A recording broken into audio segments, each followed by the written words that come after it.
اللہ پاک نے یہاں فرمایا اپنے حبیب صلی اللہ علیہ وسلم کو کہ لوگوں کو کہہ دیجئے کہ اگر وہ چاہتے ہیں کہ اللہ کے محبوب اور پیارے بندے بن جائیں تو فاتبعونی، ان کو کہو کہ وہ آپ کی اتباع کریں۔ اگر آپ کی وہ اتباع کریں گے تو اللہ کے محبوب بن جائیں گے، اللہ کے پیارے بن جائیں گے۔ تو صاحب ایمان کے لیے حضور اقدس صلی اللہ علیہ وسلم کی اتباع ضروری ہے، آپ کی سنتوں کے مطابق زندگی گزارنا ضروری ہے۔ ایسے آپ کی سنتوں پر انسان چلے جیسے صحابہ کرام حضور اقدس صلی اللہ علیہ وسلم کی ایک ایک سنت پر جان دیتے تھے، آپ کی ایک ایک سنت کو وہ زندہ کرتے تھے۔ ایک حدیث پاک کے اندر آتا ہے کہ ایک مرتبہ حضور اقدس صلی اللہ علیہ وسلم جمعے کا خطبہ دے رہے تھے، کچھ لوگ مسجد کے کناروں پر کھڑے ہوئے تھے۔ حضور اقدس صلی اللہ علیہ آج کل بھی جیسے عادت ہوتی ہے لوگوں کی، کہیں بیان ہو رہا ہو، کہیں تقریر ہو رہی ہو تو کناروں پر آ کر کھڑے ہو جاتے ہیں۔ تو کچھ لوگ کناروں پر کھڑے ہوئے تھے، حضور اقدس صلی اللہ علیہ وسلم نے ان کو فرمایا کہ بیٹھ جاؤ۔ اب حضرت عبداللہ ابن مسعود رضی اللہ تعالیٰ عنہ حضور اقدس صلی اللہ علیہ وسلم کے عظیم صحابی یہ باہر سے مسجد کی طرف آ رہے تھے، ابھی مسجد میں داخل نہیں ہوئے تھے، ابھی باہر سڑک پر تھے، جب کانوں میں یہ بات پڑی آپ کی کہ بیٹھ جاؤ، وہیں سڑک پر بیٹھ گئے۔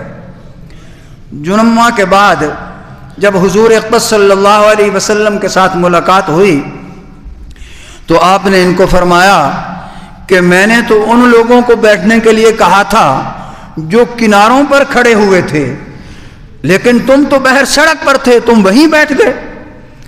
تو حضرت عبداللہ بن مسعود رضی اللہ تعالیٰ عنہ نے عرض کیا کہ اے اللہ کے حبیب صلی اللہ علیہ وسلم، جب آپ کا فرمان کانوں میں پڑ گیا کہ بیٹھ جاؤ، اس کے بعد عبداللہ بن مسعود کی مجال نہیں تھی کہ ایک قدم بھی آگے اٹھاتے ہیں۔ صحابہ کرام نے ایسے اتباع کی۔ یہ حضرت عبداللہ بن مسعود رضی اللہ تعالیٰ عنہ یہ ایسے عظیم صحابی ہیں کہ بچپن کے اندر مسلمان ہو گئے، ابھی چھوٹے بچے تھے۔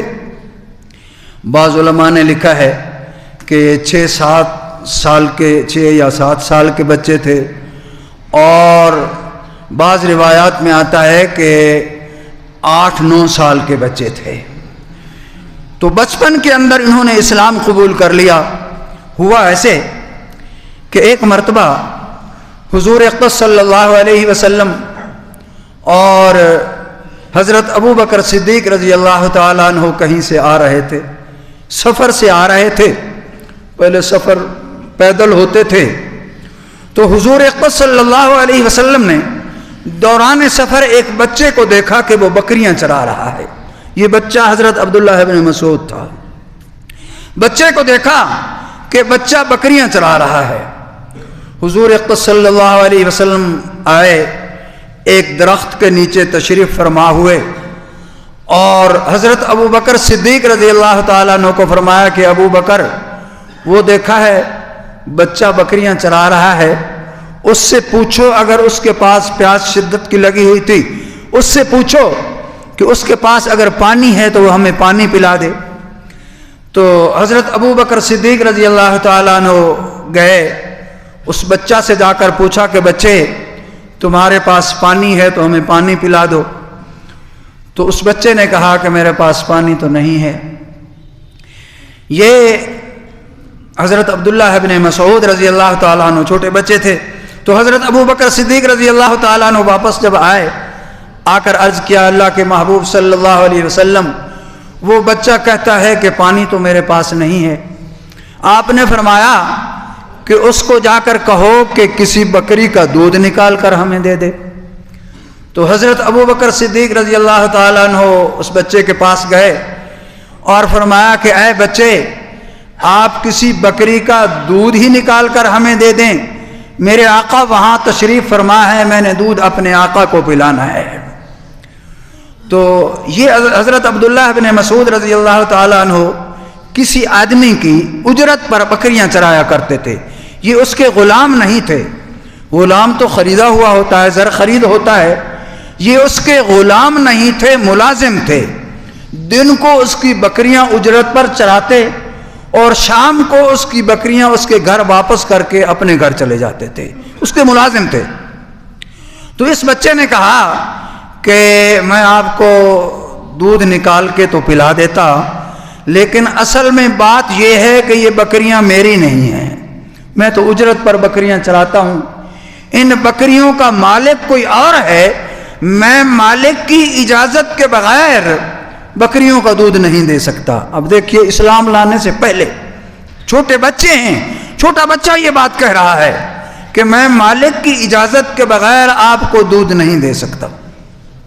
حضرت ابو بکر صدیق رضی اللہ تعالیٰ عنہ واپس تشریف لے آئے اور آ کر عرض کیا کہ اے اللہ کے محبوب صلی اللہ علیہ وسلم، وہ بچہ کہتا ہے کہ دودھ والی بکریاں تو ہیں لیکن بکریوں کا مالک کوئی اور ہے، میں بکریوں کا مالک نہیں ہوں، میں تو اجرت پر بکریاں چراتا ہوں، مالک کی اجازت کے بغیر میں آپ کو دودھ نکال کے نہیں دے سکتا۔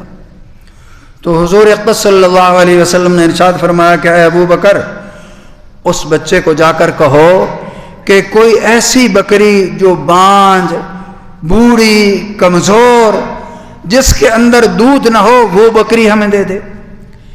تو حضرت ابو بکر صدیق رضی اللہ تعالیٰ نے اس بچے کے پاس گئے اور جا کر کہا کہ اے بچے، آپ ہمیں کوئی ایسی بکری جو لاغر، کمزور، بوڑھی، جس کے اندر دودھ کا نام و نشان نہ ہو، وہ بکری ہمیں دے دے۔ تو اس بچے نے ایک کمزور سی بکری، بوڑھی، لاغر، جس کے اندر دودھ کا نام و نشان ہی نہیں تھا، وہ بکری پکڑ کر دے دی۔ حضرت ابو بکر صدیق رضی اللہ تعالیٰ عنہ فرماتے ہیں کہ میں وہ بکری حضور اقدس صلی اللہ علیہ وسلم کی خدمت میں لے آیا، آپ نے اس پر شفقت کا ہاتھ پھیرا اور اس کے لیے برکت کی دعا فرمائی۔ حضرت ابو بکر صدیق رضی اللہ تعالیٰ عنہ فرماتے ہیں کہ آپ کا دعا فرمانا تھا، ہاتھ پھیرنا تھا کہ اس بکری کے تھن دودھ سے بھر گئے۔ حضرت ابو بکر صدیق رضی اللہ تعالیٰ عنہ فرماتے ہیں کہ میں اس بکری کا دودھ نکالتا ہوں اور دودھ نکال کر میں نے حضور اقدس صلی اللہ علیہ وسلم کی خدمت میں پیش کیا، آپ نے وہ دودھ پیا اور اپنا مبارک بچا ہوا دودھ مجھے حکم فرمایا کہ ابو بکر اب تم یہ دودھ پی لو۔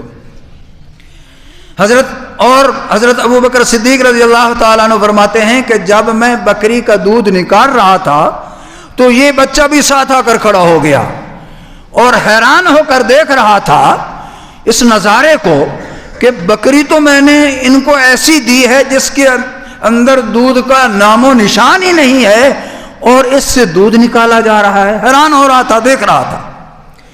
تو حضرت ابو بکر صدیق رضی اللہ تعالیٰ عنہ فرماتے ہیں کہ حضور اقدس صلی اللہ علیہ وسلم نے مجھے اپنا مبارک بچا ہوا دودھ عطا فرمایا کہ ابو بکر اب یہ دودھ تم پی لو۔ حضرت ابو بکر صدیق رضی اللہ تعالیٰ عنہ فرماتے ہیں کہ میں نے خوب جی بھر کر دودھ پیا لیکن پیالہ پھر بھی بھرا ہوا تھا۔ حضور اقدس صلی اللہ علیہ وسلم نے ارشاد فرمایا ابو بکر اب یہ دودھ اس بچے کو دے دو، اس بچے کو کہو کہ اب یہ دودھ پی لے۔ اور آپ نے فرمایا کہ بیٹا یہ دودھ تیرا نہیں ہے، نہ تیرے مالک کا اس دودھ کے اندر حصہ ہے، یہ اللہ پاک کی مجھ پر عطا ہے، میری وجہ سے اللہ پاک نے یہ دودھ عطا فرمایا ہے۔ تو حضرت عبداللہ ابن مسعود رضی اللہ تعالیٰ عنہ اس بچے نے دودھ پیا، دودھ پیٹ میں اترتا گیا، ایمان دل کے اندر اترتا گیا۔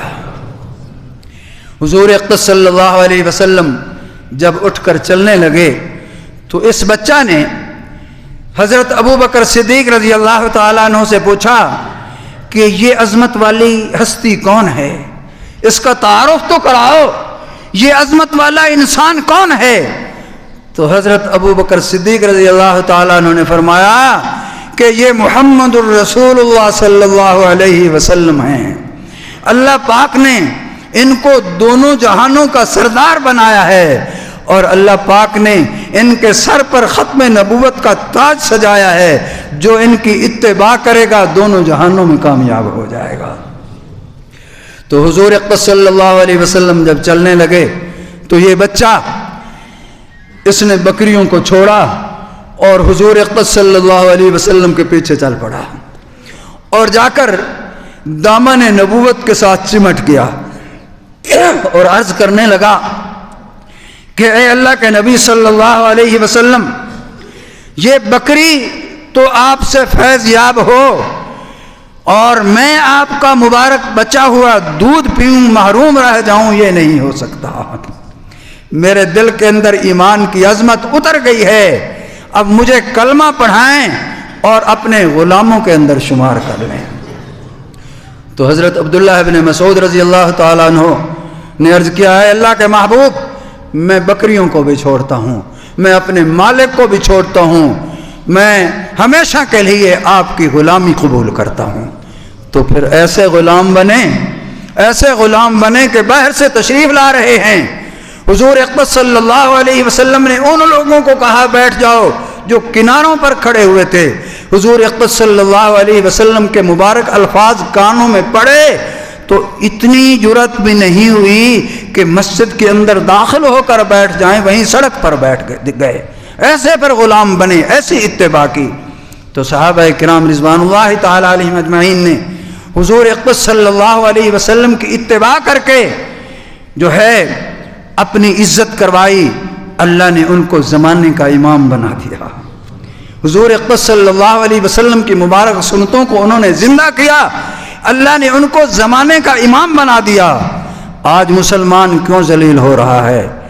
آج مسلمان حضور اقدس صلی اللہ علیہ وسلم کی مبارک سنتوں کو، آپ کے مبارک طریقوں کو چھوڑنے کی وجہ سے ذلیل ہو رہا ہے۔